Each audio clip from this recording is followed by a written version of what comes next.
अल्लाह के नाम से जो बड़ा ही मेहरबान और रहम करने वाला है। अल्लाह की तस्बीह यानी गुणगान कर रही है हर वो चीज जो आसमानों में है और हर वो चीज जो जमीन में है। उसी की बादशाही है और उसी के लिए प्रशंसा है और उसे हर चीज की सामर्थ्य प्राप्त है। वही है जिसने तुमको पैदा किया, फिर तुम में से कोई इनकार करने वाला है और कोई ईमान वाला। और अल्लाह वो सब कुछ देख रहा है जो तुम करते हो। उसने जमीन और आसमानों को हक के साथ पैदा किया है और तुम्हारा रूप बनाया और बहुत अच्छा बनाया है, और उसी की ओर आखिरकार तुम्हें पलटना है। जमीन और आसमानों की हर चीज का उसे ज्ञान है। जो कुछ तुम छिपाते हो और जो कुछ तुम व्यक्त करते हो सब उसको मालूम है, और वो दिलों का हाल तक जानता है। क्या तुम्हें उन लोगों की कोई खबर नहीं पहुंची जिन्होंने इससे पहले इनकार किया और फिर अपनी करतूतों के फल का मजा चख लिया? और आगे उनके लिए एक दर्दनाक अजाब है। इस परिणाम के भागी वे इसलिए हुए कि उनके पास उनके रसूल खुले खुले प्रमाण और निशानियां लेकर आते रहे, मगर उन्होंने कहा, क्या इंसान हमें मार्ग दिखाएंगे? इस तरह उन्होंने मानने से इनकार कर दिया और मुंह फेर लिया। तब अल्लाह भी उनसे बेपरवाह हो गया, और अल्लाह तो है ही बेनियाज यानी निस्पृह और अपने आप में खुद प्रशंसनीय। इनकार करने वालों ने बड़े दावे से कहा है कि वे मरने के बाद हरगिज दोबारा न उठाए जाएंगे। उनसे कहो, नहीं, मेरे रब की कसम तुम अवश्य उठाए जाओगे।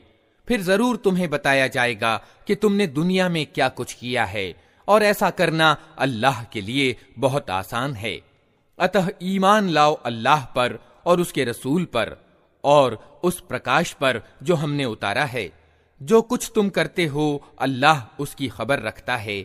उसका पता तुम्हें उस दिन चल जाएगा जब इकट्ठा होने के दिन वो तुम सबको इकट्ठा करेगा। वो दिन होगा एक दूसरे के मुकाबले में लोगों की हार जीत का। जो अल्लाह पर ईमान लाया है और अच्छा कर्म करता है, अल्लाह उसके गुनाह झाड़ देगा और उसे ऐसी जन्नतों में दाखिल करेगा जिनके नीचे नहरें बहती होंगी। ये लोग हमेशा हमेशा उनमें रहेंगे। यही बड़ी सफलता है। और जिन लोगों ने इनकार किया है और हमारी आयतों को झुठलाया है, वे दोज़ख के निवासी होंगे जिसमें वे हमेशा रहेंगे, और वो बहुत ही बुरा ठिकाना है। कोई मुसीबत कभी नहीं आती मगर अल्लाह की अनुज्ञा ही से आती है। जो व्यक्ति अल्लाह पर ईमान रखता हो, अल्लाह उसके दिल को राह दिखाता है।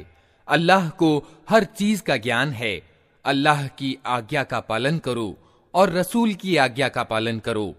लेकिन अगर तुम आज्ञा पालन से मुंह मोड़ते हो तो हमारे रसूल पर साफ साफ सत्य पहुंचा देने के सिवा कोई जिम्मेदारी नहीं है। अल्लाह वो है जिसके सिवा कोई ईश यानी इलाह नहीं। अतः ईमान लाने वालों को अल्लाह ही पर भरोसा रखना चाहिए। ऐ लोगों जो ईमान लाए हो, तुम्हारी बीवियों और तुम्हारी औलाद में से कुछ तुम्हारे दुश्मन हैं, उनसे सावधान रहो।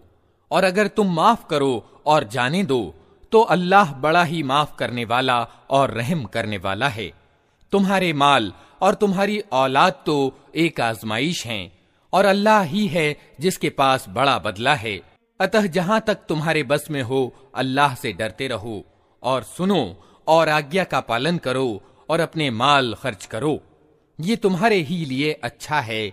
जो अपने दिल की तंगी से सुरक्षित रह गए, बस वही सफलता प्राप्त करने वाले हैं। अगर तुम अल्लाह को अच्छा कर्ज दो तो वो तुम्हें कई गुना बढ़ा कर देगा और तुम्हारे कसूरों को माफ करेगा। अल्लाह बड़ा गुण ग्राहक और सहनशील है, प्रत्यक्ष और परोक्ष हर चीज को जानता है, प्रभुत्वशाली और तत्वदर्शी।